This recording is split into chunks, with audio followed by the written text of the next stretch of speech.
जय हिंद साथियों, स्वागत है आप सभी का हमारे यूट्यूब चैनल अड्डा 730 स्टडी में।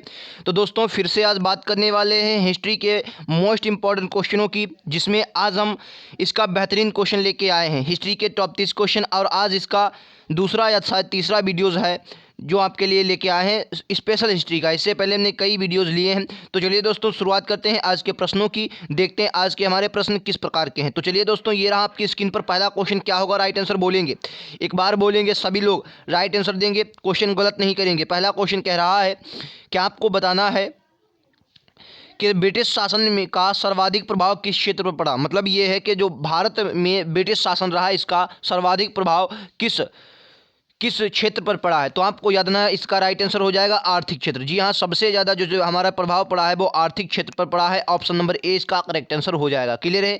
चलो अगले क्वेश्चन पर चलते हैं। ये रहा आपकी स्क्रीन पर अगला क्वेश्चन। क्या होगा? राइट आंसर बोलेंगे। कह रहा भारत में अंग्रेजों की लूट किस महत्वपूर्ण घटना के बाद शुरू हो गई थी। देखिए, किस महत्वपूर्ण घटना के बाद लूट शुरू हो गई थी। ठीक है, अगर बोले कहेगा कि पूरा का पूरा, मतलब पूरा का पूरा जो प्रतिनिधित्व था भारत में कब, तो आप कहेंगे बंगाल में। लेकिन अगर लूट की बात कहेगा तो कहेंगे प्लासी के युद्ध के पश्चात। ठीक है, प्लासी का युद्ध कब होता है? 1757 में ये युद्ध होता है। 1757 में 23 जून 1757 को प्लासी का युद्ध होता है। और उसी के बाद फिर मीर कासिम को ये गद्दी पर बैठा देते हैं और उसके बाद ये लूटना शुरू कर देते हैं। ठीक है, आपको याद रखना ऑप्शन नंबर ए इसका करेक्ट आंसर है। चलो नेक्स्ट क्वेश्चन पर चलते हैं। ये रहा आपकी स्क्रीन पर अगला क्वेश्चन। क्या होगा? राइट आंसर बोलेंगे। क्या रहा है? बताइए कि ब्रिटिश काल में भारत में निम्नलिखित में से किस भू राजस्व व्यवस्था को नहीं अपनाया गया। Very important question. स्थायी बंदोबस्त, महालवाड़ी व्यवस्था, रैयतवाड़ी, दहसाला। तो क्या होगा राइट आंसर? तो आपको याद रखना है, इसका राइट आंसर दहसाला व्यवस्था हो जाएगी। क्योंकि आपने पढ़ा होगा स्थायी बंदोबस्त वारन हेस्टिंग लाया था, महालवाड़ी कैप्टन रीड और हेक्टर मुनरो लाए थे, बोधर वाले। ठीक है, और रैयतवाड़ी व्यवस्था भी आई थी। ठीक है, तो आपको याद ना, दहसाला जो व्यवस्था थी इसका राइट आंसर हो जाएगा। ये इन्होंने नहीं अपनाई थी। क्लियर है? चलो नेक्स्ट क्वेश्चन पर चलते हैं। ये रहा आपकी स्क्रीन पर अगला क्वेश्चन। क्या होगा? राइट आंसर बोलेंगे। क्या होगा राइट आंसर? चलिए अगला क्वेश्चन ये रहा आपकी स्क्रीन पर। बताइए, कह रहा है भारत में ब्रिटेन की ओर से संपत्ति के अवमाहन का सिद्धांत किसने प्रतिपादित किया था। वेरी इंपॉर्टेंट क्वेश्चन है। मतलब कहने का मतलब इसको आप कह सकते हैं धन निष्कासन का सिद्धांत भी आपसे एग्जाम में पूछे। धन निष्कासन का सिद्धांत क्या होगा? राइट आंसर बोले धन निष्कासन का सिद्धांत। तो आपको याद ना, धन निष्कासन का सिद्धांत की अगर बात करेगा तो आप कहेंगे दादा भाई नौरोजी ने। जी हाँ, दादा भाई नौरोजी ने सबसे पहले भारत के राष्ट्रीय आय की भी गणना की थी। और उस वक्त इन्होंने बताया था कि भारत के प्रति व्यक्ति आय कितने रुपए है?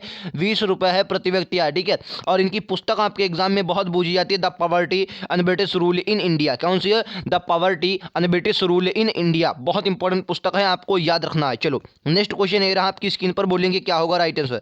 कह रहा है कि 1853 में लॉर्ड डलहौजी ने जो पहली टेलीग्राफ लाइन शुरू की थी वह किसके बीच थी? बंबई ठाणे, बंबई आगरा, कलकत्ता मद्रास, कलकत्ता टू आगरा। क्या होगा राइट आंसर बोलेंगे? कौन सी सेवा? टेलीग्राफ लाइन बता रहा है। कब? 1853 में। 1853 में इसने क्या चलाया था? एक रेल भी चलाई थी जो मुंबई से ठाणे की भी चली थी।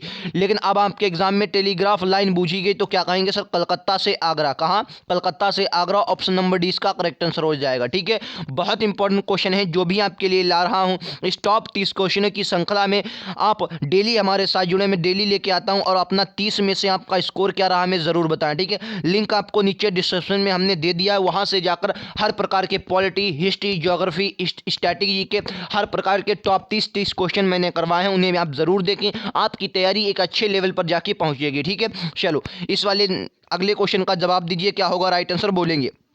कह रहा है बताइए कि निम्नलिखित में से किसे भारत में ब्रिटिश भू राजस्व व्यवस्था से सर्वाधिक लाभ हुआ था। बटाईदार को, जमींदार को, किसान को या कृषि मजदूर को। क्या होगा राइट आंसर बोलेंगे? सबसे ज़्यादा भू राजस्व जो व्यवस्था आई उसमें सबसे ज़्यादा लाभ किसको प्राप्त हुआ था? बोलेंगे क्या होगा राइट आंसर? बताइए। तो आपको याद रखना है, आप लोग जानते होंगे, ये तो कॉमन सेंस का सवाल है, आप लोग सही कर देंगे अपने आप। सबसे ज़्यादा जो लाभ हुआ वो किसको? जमींदारों को हुआ था। ऑप्शन नंबर सी का करेक्ट आंसर हो जाएगा। क्लियर है? चलो अगले क्वेश्चन पर चलते हैं। ये रहा आपकी स्क्रीन पर अगला क्वेश्चन। क्या होगा राइट आंसर बोलेंगे? कह रहा है भारत में सबसे पहला सूती वस्त्र मिल किस शहर में स्थापित किया गया था? सूरत, अहमदाबाद, मुंबई, कोयम्बटूर। क्या होगा राइट आंसर बोलेंगे? क्या होगा राइट आंसर बोलेंगे। तो आपको याद रखना, अगर आपके एग्जाम में क्या है कि सूती वस्त्र मिल, तो कहेंगे सर बंबई में सबसे पहले खोला गया था। ऑप्शन नंबर 20 का करेक्ट आंसर है। ठीक है, बंबई में सबसे पहले खोला गया था सूती मिल का कारखाना, मतलब उद्योग। ठीक है, याद रखेंगे। चलिए अगले क्वेश्चन पर चलते हैं। ये रहा आपकी स्क्रीन पर अगला क्वेश्चन। क्या होगा राइट आंसर। कह रहा अंग्रेजी शासनकाल में भारत का कौन सा क्षेत्र अफीम उत्पादन के लिए प्रसिद्ध था। वेरी इंपॉर्टेंट क्वेश्चन है, इस पर आप लोग स्टार लगाएंगे, इंपॉर्टेंट की महर ठोक लेंगे। बिहार, गुजरात, दक्षिणी भारत, असम। किसके लिए सर, अफीम के उत्पादन के लिए। क्या होगा राइट आंसर बोलेंगे, अफीम के उत्पादन के लिए। तो आप क्या बताएंगे सर, इसका राइट आंसर बिहार हो जाएगा, बिहार इसका राइट आंसर हो जाएगा। ठीक है, और नील की खेती भी यहां पर बहुत अच्छे तरीके से होती थी, क्योंकि आपने पढ़ा होगा तिनकठिया पद्धति जो आई थी, तिनकठिया पद्धति, उसमें आपने पढ़ा होगा कि चंपारण सत्याग्रह हुआ था, तो नील की खेती भी बिहार में होती थी। लेकिन अफीम का उत्पादन सबसे मोस्ट इंपॉर्टेंट के लिए आ जाता है, आपके एग्जाम में सीधा छपेगा। ठीक है, चलो अगले क्वेश्चन पर चलते हैं। ये रहा आपकी स्क्रीन पर अगला क्वेश्चन। क्या होगा राइट आंसर बोलेंगे। क्या आप बताइए कि नील कृषकों की दुर्दशा पर लिखी गई पुस्तक नील दर्पण के लेखक कौन है। बहुत इंपॉर्टेंट क्वेश्चन है, 10 बार आपके एग्जाम में पूछा गया। बंकिम चंद्र चटर्जी, शरत चंद्र चटर्जी, दीनबंधु मित्र, रविन्द्रनाथ टैगोर। क्या होगा राइट आंसर, कहेंगे सर दीनबंधु मित्र ने लिखी थी नील दर्पण। आपके एग्जाम में 10 बार पूछी गई, इसको आप स्टार लगाएंगे क्वेश्चन में। ठीक है, बहुत इंपॉर्टेंट क्वेश्चन है, नील दर्पण दीनबंधु मित्र की हो जाएगी। नेक्स्ट क्वेश्चन है, आपकी स्क्रीन पर बोलेंगे क्या होगा राइट आंसर। कह रहा है बताइए भारत में अंग्रेजों के समय में प्रथम जनगणना किसके काल में हुई थी। Lord Dufferin, Lord Mayo, Lord Lytton, Lord Ripon. क्या होगा राइट आंसर, कहेंगे सर लॉर्ड मेयो के शासनकाल में। किसके, मेयो के शासनकाल में। अच्छा, डफरिन के शासन में काल में क्या हुआ था सर, 1885 में क्या हुआ था बोलेंगे भाई साहब। 1885 में कांग्रेस की स्थापना हुई थी। याद रहा है आपको, कांग्रेस की स्थापना हुई थी, आपको याद होना चाहिए। ठीक है, कांग्रेस की स्थापना हुई थी, तब डफरिन ही चल रहा था। ठीक है, डफरिन ने ही इस पर बोला था कि ये देशद्रोहियों की संता है वगैरह वगैरह। ठीक है, तो आपको याद ना डफरिन के समय में। और पहली जो जनगणना थी वो मेयो के काल में हुई थी। ठीक है, चलो नेक्स्ट क्वेश्चन पर चले। ये रहा आपकी स्क्रीन पर अगला क्वेश्चन। क्या होगा राइट आंसर बोलेंगे। क्या ननु आसन किसे कहा जाता है। वेरी इंपॉर्टेंट क्वेश्चन है, ननु आसन किसे कहा जाता है। टॉप 30 क्वेश्चन है, 30 में से आपका स्कोर जो रहे हमें जरूर कमेंट बॉक्स में बताएं आपका स्कोर कितना रहा। ठीक है, हमें जरूर कमेंट करके बताएं कि आपका 30 में से स्कोर कितना रहा। और क्वेश्चन आपको पसंद आए हो तो एक बार लाइक जरूर वीडियो को कर दें, और अपने दोस्तों में अपने यारों में जरूर शेयर करें। ठीक है, और चैनल पर नया है तो चैनल को सब्सक्राइब कर लेंगे। क्या होगा राइट आंसर, ननु आसन है। ननु आसन किसे कहा जाता है, तो श्री नारायण गुरु को। किसे, श्री नारायण गुरु को। ऑप्शन नंबर ए इसका करेक्ट आंसर है, श्री नारायण गुरु को ननु आसन कहा जाता है। क्लियर है, याद रखेंगे, भूलेंगे नहीं। चलो नेक्स्ट क्वेश्चन है, आपकी सीन पर बोलेंगे क्या होगा राइट आंसर। कह रहा है वर्ष 1910 में सतारा में बहुजन समाज की स्थापना किसने की थी। बहुजन समाज की स्थापना V.R. निंदे, नानाजी देशमुख, मुकुंद राय पाटिल या B.R. अम्बेडकर। क्या होगा राइट आंसर बोलेंगे। 1910 में सतारा में बहुजन समाज की स्थापना किसने की थी। अगर क्वेश्चन पूछेगा कि सतारा में बहुजन समाज की स्थापना किसने की थी, तो कहेंगे मुकुंद राय पटेल ने। किसने, मुकुंद राय पाटिल ने की थी। अच्छा, सतारा आपको याद होगा ये किसमें, ये वो हड़प नीति लाया था। हड़प नीति जो लाया था डलहौजी कौन सी नीति लाया था, हड़प नीति। तो हड़प नीति में जो डलहौजी लाया था उसमें सबसे पहले अगर किसी क्षेत्र का मतलब अपने अधीन किया गया था तो सतारा को ही पहले सबसे पहले अपने अधीन किया गया था। ठीक है, चलो अगले क्वेश्चन पर चलते हैं। इसका राइट आंसर मुकुंद राय पाटिल है, आपको याद है बहुजन समाज की स्थापना की थी। नेक्स्ट क्वेश्चन है, आपकी स्क्रीन पर बोलेंगे क्या होगा राइट आंसर। कह रहा है बताइए कि 1914 में केरल में नायर सर्विस सोसाइटी की स्थापना किसने की थी। जबरदस्त क्वेश्चन है, इंपॉर्टेंट की महल लगाएंगे। नायर सर्विस सेंटर की स्थापना पद्मनाथ पिल्लई, टी.एम. नारायण, सी.एन. मुदालियर, इनमें से कोई नहीं। क्या होगा राइट आंसर बोलेंगे। वर्ष 1914 में केरल में नायर सर्विस सोसाइटी की स्थापना किसने की थी। क्या होगा राइट आंसर बोलिए। तो आपको याद रखना है इसका राइट आंसर क्या हो जाएगा, कहेंगे इसका राइट आंसर हो जाएगा पद्मनाथ पिल्लई। पद्मनाथ पिल्लई जो थे इन्होंने स्थापना की थी, आपको याद रखना पद्मनाथ पिल्लई इसका करेक्ट आंसर हो जाएगा। ठीक है, याद रखेंगे। चलो नेक्स्ट क्वेश्चन पर चलते हैं। ये रहा आपकी स्क्रीन पर अगला क्वेश्चन।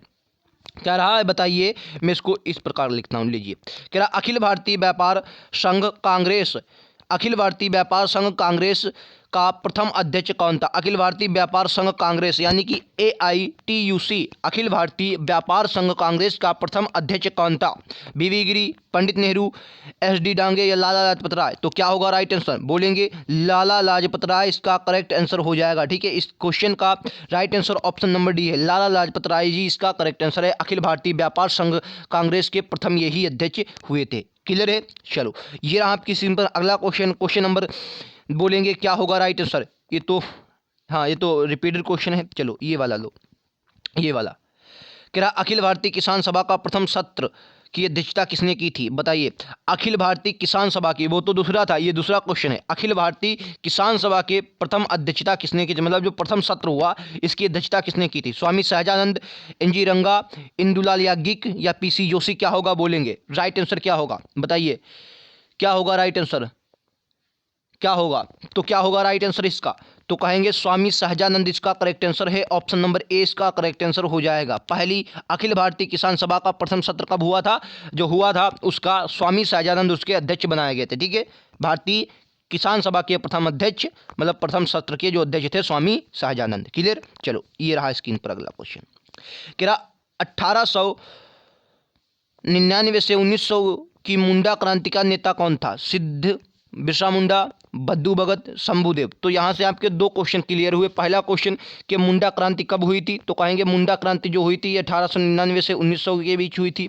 ठीक है, तो इसके जो नेता थे वो कौन थे, बिरसा मुंडा। ठीक है, ऑप्शन नंबर सी इसका करेक्ट आंसर है, याद रखेंगे, भूलेंगे नहीं। चलो नेक्स्ट क्वेश्चन पर चलते हैं। ये रहा आपकी स्क्रीन पर अगला क्वेश्चन, क्या होगा राइट आंसर बोलेंगे। 1855 में संथालों के किस अंग्रेज कमांडर को हराया था। वेरी इंपॉर्टेंट क्वेश्चन है। कैप्टन नेक फेविले, मेजर बयो, लेफ्टिनेंट वाइस्टीन, कर्नल हाइट, क्या होगा राइट आंसर बोलेंगे, क्या होगा राइट आंसर बोलेंगे। 1855 में संथालों ने किस अंग्रेज कमांडर को हराया था, तो मेजर बरो को हराया था। किसको, मेजर बरो को हराया था। ऑप्शन नंबर सी इसका करेक्ट आंसर है, आप लोग याद रखेंगे। ठीक है, ऑप्शन नंबर सी इसका करेक्ट आंसर है, मेजर बयो को हराया था। ठीक है, चलो ये रहा आपकी स्क्रीन पर अगला क्वेश्चन, क्वेश्चन नंबर 19, क्या होगा राइट आंसर। क्या मुंडाओं का विद्रोह खड़ा किया था, मुंडाओं ने कब विद्रोह खड़ा किया था। अभी हमने एक क्वेश्चन देख चुके हैं, लेकिन खड़ा कह रहा है वो बताइए कब हुआ था। 1885, 1890, 1888, 1895, क्या होगा बोलेंगे राइट आंसर, बताइए क्या होगा राइट आंसर, क्या होगा राइट आंसर। तो कहेंगे इसका राइट आंसर हो जाएगा 1885, ऑप्शन नंबर ए इसका करेक्ट आंसर है। ठीक है, 1885 में मुंडाओं ने विद्रोह खड़ा किया था, ऑप्शन नंबर ए इसका करेक्ट आंसर है। ठीक है, 1885 में। ठीक है, अच्छा 1885 में क्या होती, कांग्रेस की स्थापना हुई थी। ठीक है, चलो ये रहा आपकी सिंपल अगला क्वेश्चन। क्या उस जनजाति का नाम बताइए जिसने मानव बलि पर निषेध के कारण अंग्रेजों का विरोध किया था। कुकी, खोंड, उरांव या नाइकदा। ये 10 बार आपके, एक नहीं 10 बार आपके एग्जाम में पूछी गई। जी हाँ, 10 बार आपके एग्जाम में ये क्वेश्चन पूछा गया है। क्या कि उस जनजाति का नाम बताइए जिसने मानव बलि के निषेध के कारण अंग्रेजों का विरोध किया था। क्या होगा राइट आंसर बोलेंगे, क्या होगा राइट आंसर बताइए, क्या होगा। तो इसका राइट आंसर क्या हो जाएगा, खोंड जनजाति। कौन सी जनजाति है सर, ये खोंड जनजाति। ऑप्शन नंबर 20 का करेक्ट आंसर है। खोंड जनजाति ने क्या किया था, मानव बलि के निषेध के लिए अंग्रेजों के विरोध युद्ध कर दिया था, मतलब विरोध किया था, अंग्रेजों का विरोध किया था। क्लियर है। चलो ये रहा आपकी सिंपल अगला क्वेश्चन, क्या होगा। हैदर अली की मृत्यु 1882 में किस युद्ध के दौरान हुई थी। प्रथम आंग्ल मैसूर युद्ध, द्वितीय आंग्ल मैसूर युद्ध, तृतीय आंग्ल मैसूर युद्ध, चतुर्थ आंग्ल मैसूर युद्ध। तो आपको याद रखना हैदर अली की जो मृत्यु हुई थी 1782 में द्वितीय आंग्ल मैसूर युद्ध के समय में हुई थी। ठीक है, द्वितीय आंग्ल मैसूर की, और प्रथम आंग्ल जो मैसूर था ये युद्ध था, ये हैदर अली जीत चुका था। ठीक है, हैदर अली ने इसको जीत दिया था, लेकिन अंग्रेज जानते हो कितने दिमागदार आदमी थे, तो उन्होंने क्या किया भैया, हैदर अली से जब जान गया हम हार गए तो हैदर अली से संधि कर ली थी। ठीक है, पहली संधि कर ली और उसके बाद दूसरे में इसको हरा दिया और इसकी मृत्यु हो गई थी। ठीक है, और पहले में जब हार गए तो इन्होंने संधि कर ली थी। ठीक है, ये बात आपको याद रखनी है। चलो अगला क्वेश्चन है रहा आपकी स्क्रीन पर, इसके बारे में थोड़ा मैं आपको जानकारी दे दूं। देखिए प्रथम जो आंग्ल मैसूर युद्ध था, प्रथम आंग्ल मैसूर युद्ध कब शुरुआत होती है, 1767 से 1769 तक चलता है। 4 अप्रैल 1769 को मद्रास की संधि होती है। ठीक है, ये कब हुई, मद्रास की संधि हो गई। पहले देखिए क्या हुई, मद्रास की संधि हो गई पहले में, कब चला, 1778-69 तक चला, 67 और 69 तक चला, मद्रास की संधि हो जाती है। द्वितीय आंग्ल मैसूर शुरू हुआ 1780 से 1784 तक चला, इसमें मंगलोर की संधि होती है और इसी में क्या हुआ, हैदर अली की मृत्यु हो गई थी। ठीक है, हैदर अली की क्या हो गई थी, मृत्यु हो गई थी द्वितीय आंग्ल मैसूर के युद्ध के दौरान ही। ठीक है, मंगलोर की संधि होती है, कब, ये 1784 में मंगलोर की संधि होती है। ठीक है, अब चलते हैं अगले पर। अगला क्या करा, जो तीसरा आप देख लीजिए, जो तृतीय आंग्ल मैसूर युद्ध था ये कब शुरू हुआ, ये 1790-92 में हुआ। ठीक है, 1790-92 में तृतीय आंग्ल मैसूर युद्ध। इसमें 1792 में श्रीरंग श्रीरंगपट्टम की संधि हुई, और ये जो लड़ा था ये टीपू सुल्तान ने, किसने? टीपू सुल्तान ने लड़ा था। ठीक है, ये टीपू सुल्तान ने लड़ा था, ये भी बात आपको याद है, टीपू सुल्तान ने लड़ा था। उसके बाद चतुर्थम आंग्ल मैसूर युद्ध हुआ, और इसमें 17 अप्रैल 1919 को युद्ध शुरू हुआ, और 4 मई 1799 को टीपू के पतन के युद्ध समाप्त हो गया। मतलब इसमें क्या हुआ, इसमें टीपू सुल्तान मारा गया था। ठीक है, टीपू सुल्तान की मृत्यु हो गई थी। ठीक है, टीपू सुल्तान इसमें मारा गया और युद्ध समाप्त हो गया, और मराठा का, सॉरी ये मराठा नहीं, ये मैसूर है, ये आंग्ल मराठा लिखा, ये मैसूर है। ठीक है, यहाँ पर आप मैसूर कर लीजिए। ठीक है, मैसूर, ये मराठा लिखा, मैसूर कर लीजिए, और इसी से मैसूर का विलय हो जाता है। ठीक है, तो आपको याद रखना मैसूर युद्ध। ठीक है, चलो मैंने पूरी कहानी आपको बता दी। ठीक है, चलो ये रहा आपकी स्क्रीन पर। अगला क्वेश्चन क्या होगा, क्या द्वितीय मैसूर युद्ध के बंद करने के कारण, फिर से क्वेश्चन को देखिए, ये लीजिए, अब जूम कर दिया है, क्या करा, क्या द्वितीय आंग्ल मैसूर युद्ध को बंद करने के लिए टीपू सुल्तान तथा अंग्रेजों के मध्य मंगलोर की संधि 1784 में हुई, हमने देख चुका है। ठीक है, ठीक है, ये 80 में शुरू हुआ, 1784 में इसकी क्या हो गई थी, संधि हो गई थी। इस संधि पर अंग्रेजों की ओर से हस्ताक्षर करने वाला मद्रास का गवर्नर कौन था? अच्छा क्वेश्चन है, लॉर्ड हैरिस था, Lord मैकेरिन, Lord Hamilton, Lord Stephen. क्या होगा राइट आंसर बोलेंगे, क्या होगा, क्या होगा राइट आंसर? तो आपको याद रखना है, इसका राइट आंसर ऑप्शन नंबर हो जाएगा सी, लॉर्ड मैकेरिन। लॉर्ड मैकेरिन इसका राइट आंसर हो जाएगा। ठीक है, 1784 में जब किसकी संधि हुई थी, मंगलोर की संधि हुई थी, टीपू सुल्तान, जब हैदर अली की मृत्यु हो गई उसके बाद टीपू सुल्तान और अंग्रेजों की मध्य जो हुई थी, लॉर्ड मैकेरिन की संधि हुई थी। ठीक है, लॉर्ड मैकेरिन की। टीपू सुल्तान एक महत्वपूर्ण शासक हो जाता है आपके एग्जाम के लिए। ठीक है, मैकेरिन। चलिए अगले अब देखते हैं टीपू सुल्तान से कुछ महत्वपूर्ण क्वेश्चन। क्या द्वितीय आंग्ल मैसूर युद्ध के समय भारत का समय गवर्नर जनरल कौन था? बताइए, भारत का नहीं, सॉरी, कह रहा गवर्नर जनरल कौन था? द्वितीय आंग्ल मैसूर युद्ध के समय गवर्नर जनरल कौन था? Warren Hasting, Sir John Shore, Lord Cornwallis, Lord Wellesley. क्या होगा राइट आंसर बोलेंगे? तो आपको याद रखना, इसका राइट आंसर हो जाएगा, अगर द्वितीय के समय पूछेगा तो कहेंगे वारेन हेस्टिंग। ठीक है, वारेन हेस्टिंग जो था द्वितीय आंग्ल मैसूर युद्ध के समय गवर्नर जनरल रहा था। ठीक है, द्वितीय आंग्ल मैसूर की युद्ध के समय गवर्नर जनरल क्या रहा था? Option number A, Warren Hasting रहा था। ठीक है, चलो नेक्स्ट क्वेश्चन पर चलते हैं। ये रहा आपकी स्क्रीन पर अगला क्वेश्चन। क्या रहा है, बताना है आपको कि किसने कहा था मैं अंग्रेजों के स्थल साधनों को तो समाप्त कर सकता हूं परंतु समुद्र को नहीं सुखा सकता? बताइए क्या होगा राइट आंसर? हैदर अली ने, सिराजुद्दौला, टीपू सुल्तान, मीर कासिम। क्या होगा राइट आंसर? इनके तो बस का नहीं, हटा दो इनको, ये भी नहीं, क्योंकि ये तो भैया हार ही गए थे। मैं अंग्रेजों के स्थल साधनों को तो समाप्त कर सकता हूं परंतु समुद्र को नहीं सुखा सकता, ये टीपू सुल्तान ने कहा था। किसने? टीपू सुल्तान ने कहा था। ऑप्शन नंबर 20 का करेक्ट आंसर। मैंने क्या बोला? Tipu Sultan is most important part of आपके एग्जाम के लिए, ये बहुत इंपॉर्टेंट हो जाते हैं अगर आप अच्छे एग्जाम की तैयारी कर रहे हैं। ठीक है, ये बहुत इंपॉर्टेंट व्यक्ति हो जाते हैं, यहाँ से आपका क्वेश्चन बनना तय ही है। ठीक है, चलो अगले क्वेश्चन पर चलते हैं। ये रहा आपकी स्क्रीन पर अगला क्वेश्चन, बताइए क्या होगा राइट आंसर? क्या किसकी ये अत्यंत प्रिय है कि भेड़ की तरह एक लंबी जिंदगी जीने से कहीं बेहतर है कि शेर की तरह एक दिन जीना है? और ये बढ़िया बात भी है, मुझे पसंद है ये बात। बताओ, भेड़ की तरह एक लंबी जिंदगी जीने से कहीं बेहतर है कि शेर की तरह एक दिन जिया जाए। हैदर अली, अली वर्दी, टीपू सुल्तान, मीर कासिम। तो इसका भी राइट आंसर क्या हो जाएगा? Tipu Sultan is the correct answer. ठीक है, option number 20 the correct answer. ठीक है, चलो अगले क्वेश्चन पर चलते हैं। ये रहा आपकी स्क्रीन पर अगला क्वेश्चन। क्या होगा राइट आंसर बोलेंगे? क्या रहा है, किस सिख गुरु ने प्रत्येक सिख में दशांश धार्मिक कर वसूल करना आरंभ किया एवं साधु वेश त्याग कर राजसी वस्त्र पहनना आरंभ किया था? अर्जुन देव, तेग बहादुर, हरगोविंद, गुरु गोविंद सिंह। क्या होगा राइट आंसर? किस सिख गुरु ने प्रत्येक सिख से दशांश धार्मिक कर वसूल करना आरंभ किया और साधु वेश त्याग कर राजश्री वस्त्र पहनना आरंभ कर दिया था? क्या होगा राइट आंसर बोलेंगे? क्या होगा राइट आंसर? तो आपको याद रखना, इसका राइट आंसर हो जाएगा अर्जुन देव जी। क्या हो जाएगा? अर्जुन देव। ये कौन से? ये 5वें सिख गुरु थे। कौन से? 5वें सिख गुरु थे। ठीक है, और इन्हीं की भी जो इनसे इनकी और जहांगीर की कुछ वार्तालाप हो गया था, उसी के कारण इनकी मृत्यु हो गई थी, मतलब इनको मरवा दिया था। ठीक है, चलो अगला क्वेश्चन चलते हैं। ये रहा आपकी स्क्रीन पर अगला क्वेश्चन। क्या होगा राइट आंसर बोलेंगे? कि निम्नलिखित में से किस पद्धति का प्रयोग वेलेज़ली ने अपने राजनीतिक उद्देश्यों को प्राप्त करने के लिए किया था? बताइए, निम्नलिखित में से किस पद्धति का प्रयोग वेलेज़ली ने अपने राजनीतिक उद्देश्यों को प्राप्त करने के लिए नहीं किया था? कह रहा है अपने राजनीतिक उद्देश्यों को प्राप्त करने के लिए नहीं किया था। बताइए क्या होगा राइट आंसर बोलेंगे? क्या होगा राइट आंसर? सहायक संधि, युद्ध, समालेन या धोखेबाजी? क्या होगा राइट आंसर बोलेंगे तो आपको याद रखना है, इसका राइट आंसर हो जाएगा ऑप्शन नंबर डी, धोखेबाजी इन्होंने नहीं की थी। ठीक है, धोखेबाजी। निम्नलिखित में से किस पद्धति का प्रयोग वेलेज़ली ने अपने राजनीतिक उद्देश्यों को प्राप्त करने के लिए नहीं किया था? तो धोखेबाजी नहीं की थी, बाकी साख संधि भी लाया था, युद्ध भी किया, समामेलन भी किया। ठीक है, तो यहीं तक आज के क्वेश्चन समाप्त होते हुए मोस्ट इंपॉर्टेंट क्वेश्चन थे जो आपके लिए लेके आया हूं, मोस्ट इंपॉर्टेंट। ठीक है, टॉप 30 क्वेश्चनों में से आपका स्कोर कितना रहा हमें जरूर बताएं।